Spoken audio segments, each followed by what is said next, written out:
Good morning, students. This is Rushali Singh, your business studies teacher.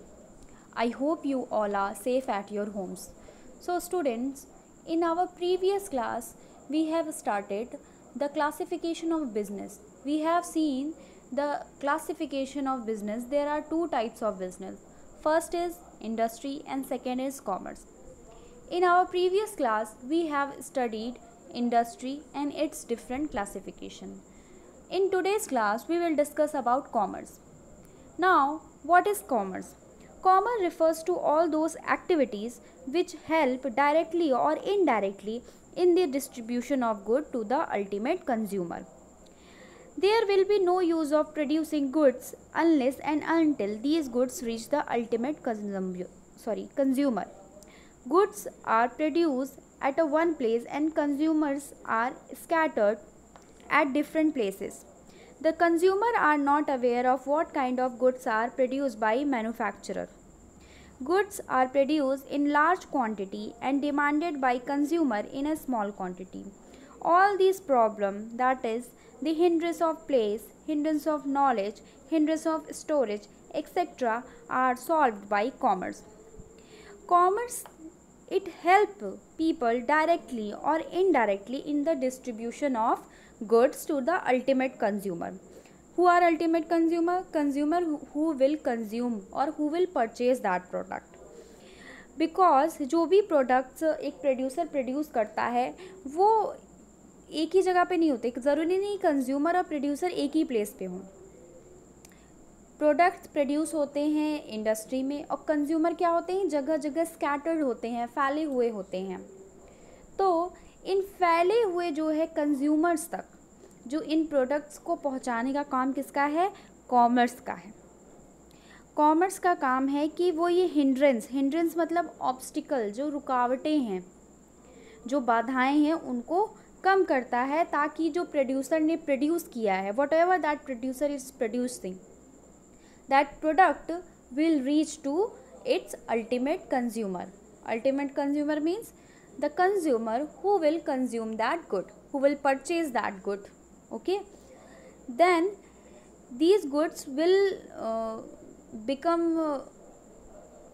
what they are made for. Goods आप क्यों बनाते हैं? You produce goods so that you can sell them. As a producer you can sell them and as a consumer you can purchase them. As a producer आप उसे बेच सकें and इसलिए आप उन्हें बनाते हैं, और एज अ कंज्यूमर आप उन्हें जो है परचेज कर सकें ताकि क्या हो, आपकी नीड सेटिस्फाई हो, आपको जो भी चीज़ की वांट है वो आपकी सेटिस्फाई हो.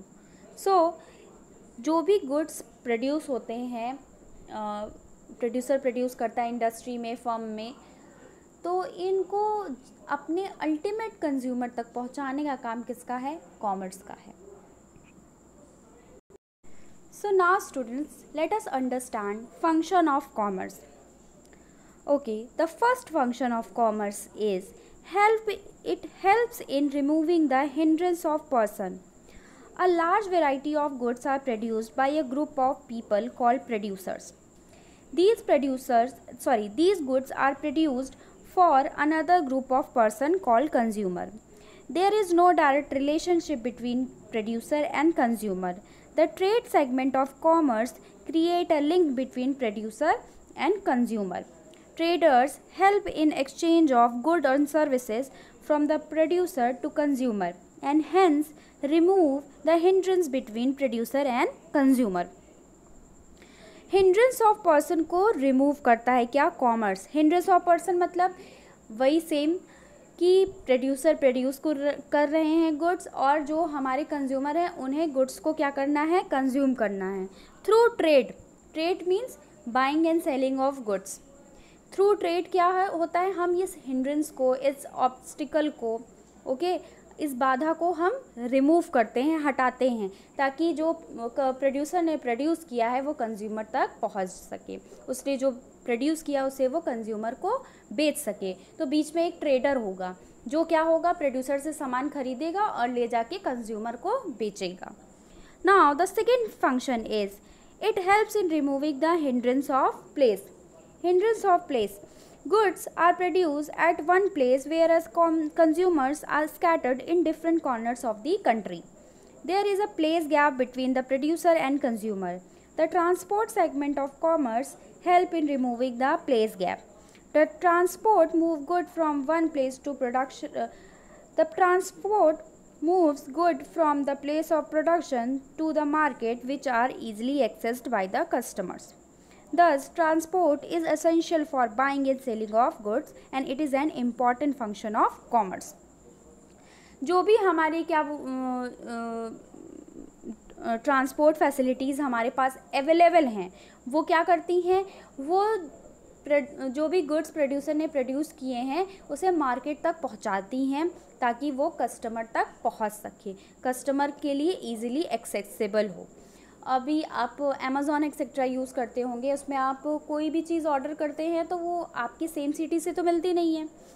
कभी कोई चीज़ गुड़गांव से आ रही है, कोई गुजरात से आ रही है, कोई मुंबई से आ रही है, कोई हैदराबाद से आ रही है, डिफरेंट प्लेसेस से आती है, वहाँ पे ही वो प्रोड्यूस हुए हैं इसका मतलब, और हम यहाँ यूपी में बैठ के उसे परचेज़ कर पा रहे हैं. तो कहीं ना कहीं क्या हम किसकी हेल्प ले रहे हैं, हम जो है ट्रांसपोर्ट की हेल्प ले रहे हैं. ट्रांसपोर्ट की हेल्प से जो है ये हमारे गुड्स जो है हम तक पहुंचते हैं. तो प्लेस का हिंड्रेंस रिमूव करने का मतलब है कि प्रोड्यूसर तो कहीं एक जगह प्रोड्यूस करेगा, बट जो कस्टमर है वो क्या है, पूरी कंट्री में फैला हुआ है. तो इस हिंड्रेंस को कौन रिमूव करता है, कॉमर्स रिमूव करता है थ्रू ट्रांसपोर्ट. ओके, ट्रांसपोर्ट की हेल्प से हम क्या करते हैं, हम जो है एक अपने प्रोडक्ट को जगह जगह कस्टमर्स को पहुंचा सकते हैं. Okay students, now the third function is it helps in removing the hindrance of time. Some goods are produced in a particular season only but are demanded throughout the year. For example, wheat, rice, pulses, etc. On the other hand, some goods are produced throughout the year but are demanded in a particular season. So there is a time gap between the production and the consumption. The goods need to be kept safe and fresh during this time gap. Warehousing segment of commerce helps in removing the problem of time gap. The goods can be kept safely in the warehouse till they are demanded in the market. Various type of warehouses are constructed and according to the requirements, goods are kept in these warehouses. For example, perishable goods are kept in cold storage houses, inflammable goods in fireproof warehouses, etc. Hindrance of time. Time का hindrance remove करता है what, commerce. कई goods होते हैं वो हमारे particular season में ही produce होते हैं, जैसे क्या वीट हो गया, राइस हो गया, पल्सेस हो गया, बट हम उन्हें पूरे साल खाते हैं. तो इनको जो है क्या, वेयर हाउस में जो हमारे गोदाम होते हैं बड़े बड़े, ठीक है, गवर्नमेंट भी इनका कंस्ट्रक्शन करवाती है एंड प्राइवेट जो फर्म्स होती हैं वो भी कंस्ट्रक्शन करवाती हैं, ठीक है. तो वेयर हाउस में ये जो है रख दिए जाते हैं कोल्ड स्टोरेज एक्सेट्रा में कि ये ख़राब ना हो और जब इनकी डिमांड हो तब हम इन्हें मार्केट में दे सकें. और कोई गुड्स होते हैं जो कि पूरे साल जो है प्रोड्यूस होते हैं, बट वो जो है हमें एक पर्टिकुलर टाइम पे ही चाहिए होते हैं. उनको भी क्या होता है, उनको भी वेयर हाउस में लोग जो है कैप्ट कर देते हैं, स्टोर कर देते हैं, ताकि जब समय आने पे हम उनका यूज़ कर सके, वो हमें मिल सके. तो वेयर हाउसिंग से आपको हेल्प मिलती है कि जो टाइम का हिंड्रेंस है कि आपको जब ज़रूरत है तब आप वो प्रोडक्ट खरीद सकते हैं. तरह तरह के वेयर हाउस होते हैं, कोल्ड स्टोरेज वाले होते हैं. कोल्ड स्टोरेज क्या, जिसमें एक हाई जो है टेम्परेचर जो है काफ़ी लो रखा जाता है, फ्रीज़र टाइप का वो स्टोरेज होता है ताकि जो है सामान ख़राब ना हो. और कोई होते हैं जो बहुत इनफ्लेमेबल गुड्स होते हैं, जो जलने वाले होते हैं ऐसे, तो उन्हें ऐसे वेयर हाउस में रखा जाता है जो फायर प्रूफ हो. तो अपनी ज़रूरत के हिसाब से लोग क्या करते हैं, वेयर हाउस का कंस्ट्रक्शन कराते हैं और उसमें गुड्स को रखते हैं. Now the fourth one is it helps in removing the hindrance of exchange. The goods and services produced by the manufacturer are sold to buyer in exchange of money. The common medium of exchange is circulated by the banking branch of commerce. The bank helps the buyer and the seller in making and collecting payment. Now businessmen can send money from one place to the other place in the form of bank draft, checks, etc. Banks are also financing businessmen by granting them loan, credit facility, etc. Banks are helping in external trade also by issuing letter of credit and by providing foreign currency. First of all, हमने क्या hindrance of exchange क्या हो गया कि कोई भी चीज़ जो हम एक्सचेंज करते हैं, आपस में बदलते हैं, उसका हिंड्रेंस, उसका ऑब्स्टिकल किससे ख़त्म होता है? बैंकिंग से ख़त्म होता है। बैंक्स हमें क्या प्रोवाइड कराते हैं? बैंक हमें मीडियम ऑफ एक्सचेंज प्रोवाइड कराते हैं। कैसे? जैसे करेंसी इशू करते हैं। करेंसी क्या है? सब लोग एक्सेप्ट करते हैं। वो क्या है? वो एवरी सिटीज़न जो हमारी कंट्री का है, जो आरबीआई ने करेंसी इशू की है, वो उसे हर सिटीज़न जो है क्या, उसे एक्सेप्ट करेगा। ठीक है, हम उस करेंसी का यूज़ क्या कर सकते हैं? फॉरेन एक्सचेंज के लिए भी कर सकते हैं, बाहर की करेंसी ख़रीदने के लिए भी कर सकते हैं। क्यों? क्योंकि ये हमारी कंट्री में एक लीगल टेंडर है, एक लीगल वे है। क्या? एक लीगल हमारा जो है प्रोडक्ट है, या फिर आप एक कह सकते हैं कि करेंसी है या डिमोनिनेशन है, कि आप जो है इसके साथ एक्सचेंज कर सकते हैं। ये हर एक पर्सन जो हमारी कंट्री का होगा, ये इसे एक्सेप्ट करेगा। जो भी हमारी कंट्री में बाइंग एंड सेलिंग्स होती हैं, वो क्या होती हैं? हमारी कंट्री की करेंसी में ही होती हैं। और अगर हम कभी बाहर से कुछ ख़रीदते हैं या फिर हम बाहर की कंट्री से कुछ एक्सपोर्ट या इंपोर्ट करते हैं, मान लीजिए हम एक्सपोर्ट कर रहे हैं तो वहाँ के लोग तो अपनी करेंसी में पेमेंट करेंगे, बट हम कुछ इंपोर्ट कर रहे हैं तो हम अपनी करेंसी में पेमेंट करेंगे। तो क्या ये एक्सचेंज की भी फैसिलिटी हमारे पास रहती है कि हम फॉरेन करेंसी एक्सचेंज कर सकते हैं। अगर हमारे पास ये कॉमन एक्सचेंज का सिस्टम नहीं होता तो आपको पता होगा पहले क्या बार्टर सिस्टम चलता था, जिसमें आप कमोडिटी के बदले कमोडिटी को एक्सचेंज करते थे। कोई जो है गेहूं से बनाना को एक्सचेंज कर रहा है, कोई दाल से जो है एप्पल को एक्सचेंज कर रहा है, ऐसे हमारे यहाँ एक्सचेंज चलता था। लेकिन बैंक के, हमारे सेंट्रल बैंक के आ जाने के बाद, एक हमारा करेंसी आ जाने के बाद, करेंसी का कॉन्सेप्ट आ जाने के बाद, हम क्या करेंसी ही यूज़ करते हैं। तो जो हमारा ये एक्सचेंज है, ये मनी हमें क्या करता है? जो बैंक मनी इशू करता है वो बाइंग एंड सेलिंग को और ज़्यादा आसान कर देता है। अब आप एक जगह से दूसरी जगह भी पैसा भेज सकते हैं। कैसे? बैंक ड्राफ्ट के थ्रू भेज सकते हैं, चेक्स के थ्रू भेज सकते हैं, और लोन की भी फैसिलिटी हमारे बैंक जो है प्रोवाइड कराते हैं, क्रेडिट फैसिलिटी प्रोवाइड कराते हैं। और बाहर से भी आप क्या, मतलब बाहर फॉरेन कंट्री से भी आप ट्रेड कर सकते हैं। क्यों? क्योंकि जो हमारा लीगल टेंडर है, जो मनी हमारा, जो हमारी कंट्री में मनी यूज़ होती है, उसे एक लीगल स्टेटस प्रोवाइडेड है कि वो हर जगह एक्सेप्टेड है। क्यों? क्योंकि यहाँ की सेंट्रल गवर्नमेंट वो इशू करती है। Now the next one is, it helps in removing hindrance of risk. There are different types of risk which a businessman has to face. The insurance branch of commerce help in removing the hindrance of risk by providing protection and compensation to the insured. Insurance company agrees to undertake to make good the loss suffered by the businessman. The common type of risk covered by insurance companies are damage of goods during transit, storage, by fire, flood, rain, etc. Hindrance of risk को remove करती हैं कैसे? कि जो भी risk है उसके against आपको इंश्योरेंस मिल जाएगा। अगर आप इंश्योरेंस ले लेते हैं तो आपको पता है कि आपके साथ अगर कोई दुर्घटना घट जाती है, आपका प्रोडक्ट कहीं ख़राब हो जाता है, उसमें आग लग जाती है, फ्लड आ जाता है, कहीं रास्ते में आपके गुड को कुछ हो जाता है, तो जब आपने इंश्योरेंस लिया होगा तो इंश्योरेंस कंपनी आपको आपके लगे पैसे का कुछ % देती है ताकि आपका लॉस जो है वो कवर हो जाए। तो ये क्या, ये एक सेफ्टी प्रोवाइड कराती है कि अगर कुछ अनवांटेड सिचुएशन हो गई, अनसर्टेन सिचुएशन हो गई, तो आपका रिस्क कवर्ड है। तो देन मतलब इससे क्या होता है, हमारा रिस्क कम होता है। जो बिजनेसमैन रहेगा वो क्या, वो रिस्क लेने के लिए जो है आगे बढ़ेगा कि चलो अगर रिस्क होता भी है, कोई प्रॉब्लम होती भी है, तो हमारे पास क्या है, इंश्योरेंस है। Now the next one is it helps in removing the hindrance of knowledge. Generally, the consumer and buyer are unaware about the new goods produced by the manufacturer, as there is no direct communication between manufacturer and the ultimate consumer. The advertisement branch of commerce helps in removing the hindrance of knowledge by spreading the awareness about the new products and their utility.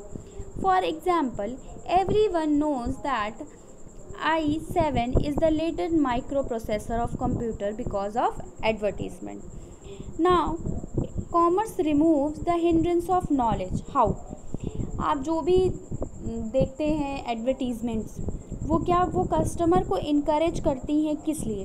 वो customer को encourage करती हैं कि ये product आ गया है, अब आप इस प्रोडक्ट को परचेज़ करिए। एडवर्टीज़मेंट हमें हेल्प करता है कि जो भी नॉलेज हमें नहीं है, जो भी उसे प्रोवाइड कराता है। जैसे कोई भी प्रोड्यूसर है, उसने कोई भी गुड्स एंड सर्विसेज प्रोड्यूस की हैं, ठीक है, अब वो उसे कैसे बेचेगा? अब उसके लिए तो होगा कि भाई हमने प्रोड्यूस कर दिया, अब बिकेगा कैसे ये? तो एडवर्टीज़मेंट से उसे हेल्प मिलती है। एडवर्टीज़मेंट से कस्टमर को पता चलेगा कि ये गुड्स प्रोड्यूस हुए हैं मार्केट में और इनमें ये फ़ीचर्स हैं और ये जो है इसमें ये फंक्शंस हैं, ये मुझे इस तरह हेल्प कर सकता है, ये मेरे लिए ये यूटिलिटी पोज करता है, तो मैं इसे ख़रीदता हूँ, ठीक है। तो ये जो नॉलेज का हिंड्रेंस रिमूव करने का मतलब हुआ कि प्रोडक्ट्स का जो एडवर्टीज़मेंट हो रहा है, जो आप नॉलेज प्रोवाइड करा रहे हैं कस्टमर को कि ये प्रोडक्ट्स प्रोड्यूस हुए हैं मार्केट में।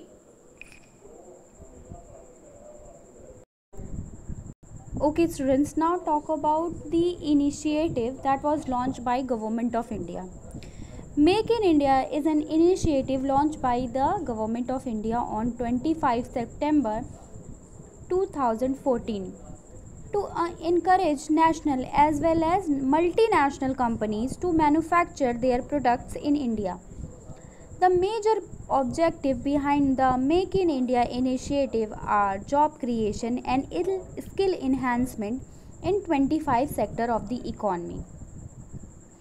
ये मेक इन इंडिया का इनिशिएटिव आप सब ने इसके बारे में सुना होगा कि क्या, लोगों को इनकरेज करना कि वो इंडिया में प्रोडक्ट्स को बनाएं, बाहर से इंपोर्ट ना करें। और बहुत मल्टीनेशनल कंपनीज़ हैं, उन्हें भी इंकरेज किया गया कि वो यहाँ पे इन्वेस्टमेंट करें, यहाँ पे अपनी चीज़ें बनाएं, ताकि क्या हो, हमारे यहाँ जॉब क्रिएशन हो। हमारे यहाँ चीज़ें बनेंगी तो हमारे यहाँ के लोग उन चीज़ों को बनाएंगे और क्या होगी, जॉब क्रिएशन होगी, एम्प्लॉयमेंट, हमारा लेवल ऑफ एम्प्लॉयमेंट बढ़ेगा। Automobile, biotechnology, defence manufacturing, food processing, media and entertainment, pharmaceuticals, renewable energy, textile and garments, wellness, automobile components, chemical, electrical machineries, information technology and business processes management, mining, ports and shipping, roads and highways, thermal power, aviation, construction, electronic system, leather, oil and gas, railways, space and astronomy, tourism and hospitality. इन सारे sectors में क्या कि आप make in India initiative को बढ़ावा दिया गया कि लोग इन सेक्टर्स में क्या करें, आए, हमारे यहाँ काम करें, हमारे यहाँ प्रोडक्शन करें। और इसके लिए जो है, इससे क्या होगा, हमारे यहाँ जॉब क्रिएशन बढ़ेगा और हमारी कंट्री का स्टेटस एक सेल्फ सफिशिएंट कंट्री के रूप में होगा।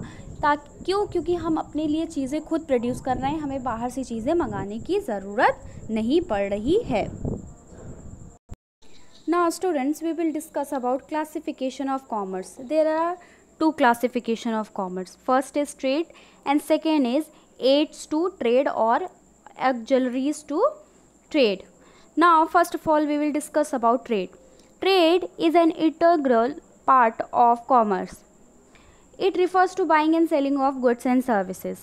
The trade segment of commerce brings together the manufacturer and the consumer.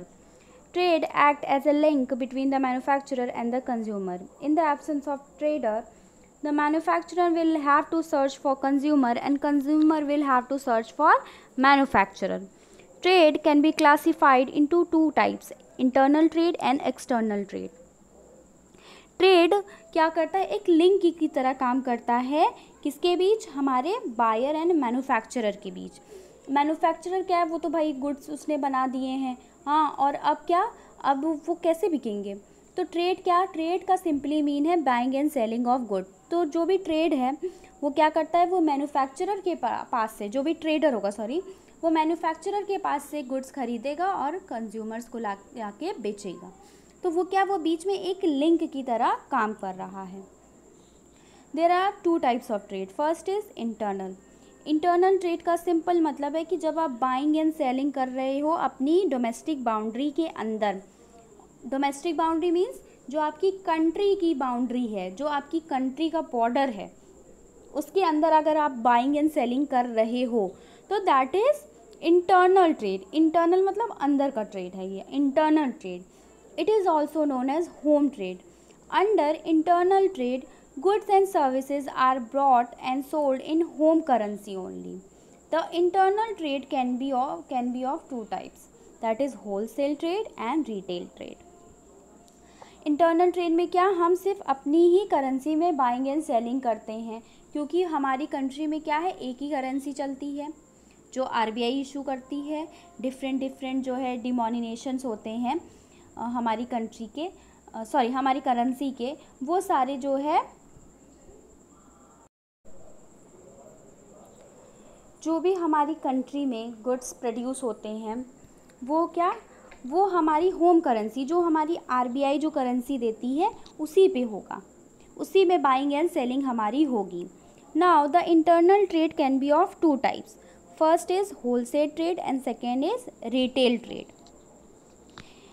First of all, we will discuss about wholesale trade. The wholesale trade refers to buying and selling of goods and services in large quantity. The wholesaler buy goods directly from manufacturer and sell these goods to the retailer. Generally, a wholesaler is specialized in one line of product. He maintains a large stock. He buys goods for cash from manufacturer and sell on credit to retailer. A large amount of capital is required in wholesale trade. जो wholesaler होगा वो क्या, large quantity में goods and services की buying and selling करेगा। वो क्या करेगा, वो मैन्युफैक्चरर से गुड्स खरीदेगा और क्या करेगा, रिटेलर को बेचेगा। ये क्या होते हैं, ये एक ही प्रोडक्ट में स्पेशलाइज्ड होते हैं। जैसे एक ही प्रोडक्ट को ये खरीद के बेचते हैं, जैसे ये च्यवनप्राश खरीद रहे हैं तो ये च्यवनप्राश खरीदेंगे, च्यवनप्राश ही बेचेंगे। ये बिस्किट खरीद रहे हैं तो ये ढेर सारा बिस्किट खरीदेंगे, बिस्किट ही बेचेंगे। और ये क्या करते हैं, ये लार्ज स्टॉक रखते हैं, अपने पास ज़्यादा स्टॉक रखते हैं, इसलिए कैपिटल भी ज़्यादा लगता है। कैपिटल मतलब पैसे भी इनको ज़्यादा इनके पास होने चाहिए अपना बिजनेस करने के लिए। ये क्या करते हैं, ये मैन्युफैक्चरर से कैश पे ख़रीदते हैं और जो रिटेलर होता है उसको क्रेडिट पे देते हैं। कैसे, जैसे इन्होंने अपना माल पहुंचा दिया, अपने प्रोडक्ट्स पहुंचा दिए, अब रिटेलर को 2 दिन बाद 4 दिन बाद पैसे देने होंगे, तो वो क्या हो गया, वो क्रेडिट पे हो गया कि तुरंत उन्हें कैश की ज़रूरत नहीं है, वो क्रेडिट पे दे देते हैं। Now the second one is retail trade. It refers to buying and selling of goods and services in small quantities. The retailer buy goods from wholesalers and sell these goods to the ultimate customer. The retailer has to maintain a variety of goods. Retail में क्या, small quantity में goods and services की buying and selling होती है, ठीक है। ये wholesaler से सामान खरीदते हैं और अल्टीमेट कस्टमर, जो कस्टमर को सामान चाहिए होता है उसको बेचते हैं। और ये क्या, वैरायटी ऑफ गुड्स रखते हैं। जैसे आपकी ग्रॉसरी शॉप्स होती हैं, आप जाते हैं तो वहाँ हर चीज़ आपको मिल जाती है, चीनी, चाय पत्ती, च्यवनप्राश, बिस्किट, हल्दी, तेल, मसाला, अनाज, आपको कुछ भी जो चाहिए, साबुन चाहिए, आपको सर्फ चाहिए, हर चीज़ मिल जाती है। क्यों, क्योंकि एक वैरायटी ऑफ प्रोडक्ट्स ये अपने पास रखते हैं। Now what is external trade? External trade तब होता है कि जब हम ट्रेड कर रहे हैं, बाइंग एंड सेलिंग गुड्स कर रहे हैं, कब, अपने जो है जोग्राफिकल लिमिट के बाहर। मतलब जैसे हम इंडिया में हैं तो हम यूएसए से कुछ खरीद रहे हैं या यूएसए को कुछ बेच रहे हैं, दैट इज़ एक्सटर्नल ट्रेड, ठीक है, जिसमें दो या दो से ज़्यादा कंट्रीज़ इन्वॉल्व होती हैं। इन external trade the market is very wide, market बहुत बड़ा होता है, ऑब्वियसली जब 2-3 कंट्रीज़ इन्वॉल्व है तो मार्केट बड़ा ही होगा। The external trade enable the businessman to use the resources of their country in a competitive way. The external trade involves completion of various rules and regulations such as licensing, custom clearance, etc. जो है इसमें external trade होता है, इसमें क्या resources को जो businessman होता है उसे कॉम्पिटिटिव वे में यूज़ करता है, मतलब रिसोर्सेज को बेहतर तरीके से यूज़ करता है, ताकि क्योंकि उसे बाहर भी अपने प्रोडक्ट्स बेचने होते हैं। और जब भी आप एक्सटर्नल ट्रेड कर रहे होते हैं तो आप ऐसे ही एक्सटर्नल ट्रेड नहीं कर सकते, आपके पास लाइसेंस होना चाहिए, कि आपके पास कस्टम क्लियरेंस होना चाहिए कि आपने टैक्स भरा है, और बहुत सारे पेपर वर्क होते हैं जो आपको करने होते हैं जब भी आप इंटरनेशनल ट्रेड या फिर एक्सटर्नल ट्रेड कर रहे हों। तो एक्सटर्नल ट्रेड के भी टाइप्स हैं। फर्स्ट है एक्सपोर्ट। एक्सपोर्ट में क्या, जो हम सेल कर रहे हैं फॉरेन कंट्री को, वहाँ से डिमांड आ रही है, हम जो है वहाँ अपने गुड्स को बेच रहे हैं, ठीक है। और इससे क्या होता है, हमारा फॉरेन रिज़र्व बढ़ता है। क्यों? क्योंकि हम अपनी करेंसी में जो हम अपने यहाँ से प्रोडक्ट बेचते हैं वो अपनी करेंसी में पेमेंट करते हैं, तो हमारे यहाँ क्या आती है, फॉरेन करेंसी आती है। अब आता है हमारा इम्पोर्ट। इम्पोर्ट का मतलब है कि हम फॉरेन कंट्री से क्या गुड्स एंड सर्विसेज को बाय कर रहे हैं, ठीक है। इम्पोर्ट ऑफ टेक्नोलॉजी और कैपिटल गुड, ये सारी चीज़ें, आप टेक्नोलॉजी भी इंपोर्ट करते हो, कैपिटल गुड्स मतलब बड़ी बड़ी मशीनरीज इंपोर्ट करते हो क्योंकि आपको अपने यहाँ उनकी ज़रूरत है। The third one is interport. It refers to import of good for the purpose of export. In interport, the goods are purchased from foreign country but not for the consumption in the home country but for the selling these goods to some other foreign country. Interport का मतलब है कि आप import तो कर रहे हो but consumption आपका पर्पस नहीं है। आपका पर्पस क्या है? आपका पर्पस है कि आप अपने यहाँ गुड्स को मंगा के आगे जो है किसी और कंट्री में एक्सपोर्ट करोगे। सो स्टूडेंट्स, आई होप आपको ये टॉपिक समझ में आए होंगे। एड और ऑक्सिलरीज टू ट्रेड हम नेक्स्ट क्लास में डिस्कस करेंगे। Thank you.